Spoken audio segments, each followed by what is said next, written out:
many of you have asked this from the team members, that if we don't have much money for remedies, what can we do to attract money? Because not everybody has so much of money to do very high degree remedies for money aspects and financial aspects. So now Diwali is approaching. So many of you are writing about this, that we need a remedy for our house, we need a remedy for the growth and development. So today I have created few points. These are quick points. Okay, it has nothing to do with remedy as such of the yagnas and homas and mantras, but basic things that were taught to us in our childhood also from our grandmothers, which we have forgotten in today's time, most of us. Okay, so to start with, stop disrespecting money. Now this is something which I have seen a lot of people talking, and you don't even realize it when you say, money is not important for me. Yeah, money is okay, but it's not important for me. You feel as if by saying this, you're putting yourself into a superior zone. No, that's not the way. In a way, you are rejecting the concept of money. You're rejecting the concept of prosperity coming towards you, because you should never say that no, I don't need that much of money. No, money is okay for me. Money is not that much important for me. See, whatever you say verbally, whatever your intentions are, that are recorded in the universe. Those vibrations, those intentions are recorded in the universe and stored in the universe. So if you are coming up with this kind of energy, no matter, even if you just said it just like that in front of your friend, maybe it was just a show off. Never do that. Always respect money. Never take out words like I don't need money, money is not important for me. Money is very important for everybody.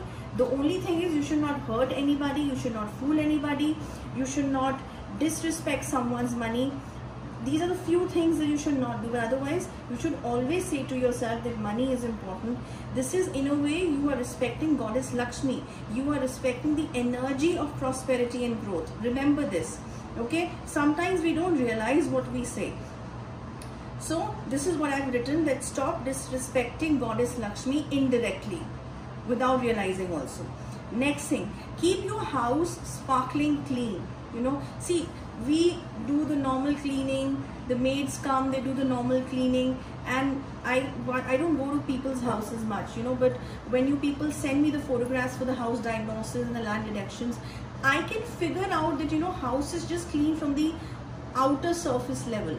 The internal cleaning and the real cleaning that should happen is always missing, especially in cities these days, because you don't have time. Once a month you should always take out time to do deep cleaning of your house, because always remember that any positive energy or any prosperity energy will only enter and would always welcome itself into a place which is actually clean and tidy. Okay, this is the basic. Always remember this. Decorative things should be around in your house. Now, it does not mean you have to buy really expensive stuff, decorative items.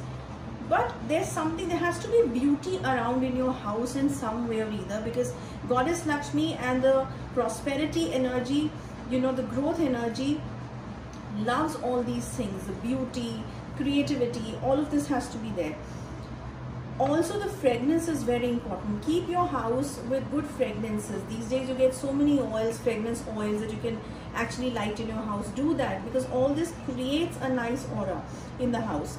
Okay, don't reject someone's good interiors. For example, if you go to somebody's house and he or she has really spent good amount of money in their interior designing and everything, so don't sit around and gossip with your friends, just because he or she had the money, they had put in this so much of interior money into this, it's a total waste, it's not needed. No. See, of course, there are some interiors in which you see that, there's a lot of show off rather than the, actually the creativity or the sensibility to utilize interiors. But if you see someone's house which is done nicely, you should appreciate that fact. This is very important. And you should also decorate your house in whatever small ways you can. Okay. See, Vastu will fail immediately if you do not keep your house clean. Remember this, because so many of you are asking for Vastu remedies, but you will get the remedy done, you will get any instrument or any yantra for Vastu also, but your house is not clean, it just won't work. This is the fact. Nobody will tell this to you. They will say, declutter the house, do this. But they will not say that if you do not keep your house clean, this will not work for you. It will reject that energy. Okay, so this is very important. People are going for Vastu remedies. Declutter the house, I've already told you. Now, another very important aspect that we miss in today's time is the kitchen. Okay, we talk about Vastu happening all over. We talk about money aspect coming in, betterment in our financial structure. See, kitchen is one place that you need to respect food. You need to respect the kitchen area. We neglect that area a lot. Okay, there are so many insects, cockroaches, untidy things, all around the kitchen. This is something which is really not acceptable to this growth energy. And for the ladies of the house and even for the men of the house, you have to make sure, because this is an area which is giving fuel to your life. It's the Agni area that we call the fire area, where your food is getting cooked. Okay, so this is a place where you're getting the maximum energy which is actually going inside your body and developing a source of energy within you. So this has to be completely, again, neat and tidy, and respect food. Don't waste food at all. Okay, spend money but save money as well. Like we always say that, earn money, spend it, but it's not that nothing is left with you. That's another important point. Also, it's very important to spend money on animals and social work. A bit of your money should be used in treating animals well, feeding them food, or taking care of their little medicines and all of that. The street dogs, the cows, the donkeys, monkeys, all the animals that you see, some little money of yours should be going into their social welfare as well. Okay, donate money in temples. Now, I don't mean to say that I'm propagating any sort of donations for temples. No, the only reason is that, see, no matter, even if you get a priest who is not loyal, who is a complete fraud, but you have to understand that you giving your money to that energy of the temple, where so many, it's an energy of God out there. It's an energy, it's a divine energy.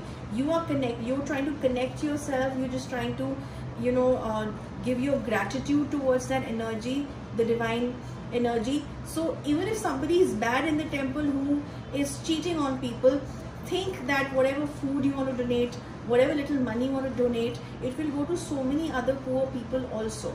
So you do your bit. So what else I've written? Yes, now people who are married, you have to understand your Navvansh gets activated once you reach the age of 36 automatically, and once you get married, it doubles up. So respect your wife, because she is your Venus. I've written this especially here.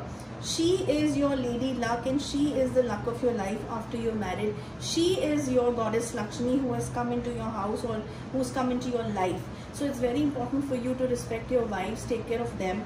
And you can also gift jewelry to your wife, because that is something, a direct form of Venus. When you have all these, so many festivals are coming in. Otherwise also, even if there's no festival, giving jewelry, clothes to your wife, these are very nice things. You can actually activate these energies. You're activating the Venus energy, which is very important.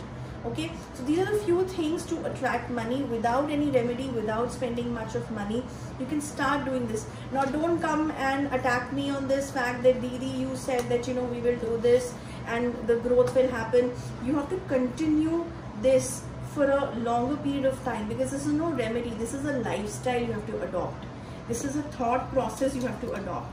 Okay, if you carry on with this kind of thought process, with this kind of format that I've told you, sooner or later you will start feeling the changes, because this is not a remedy. This is actually, you're practicing it every day. Okay, so you need to have patience for this also. It's not that 2 days you did it, 1 month, 3 months you did it, oh my god, nothing happened, I'm leaving it. No, that's again disrespecting it. Okay, so that's about it. I'll come next week with another topic. Till then, goodbye.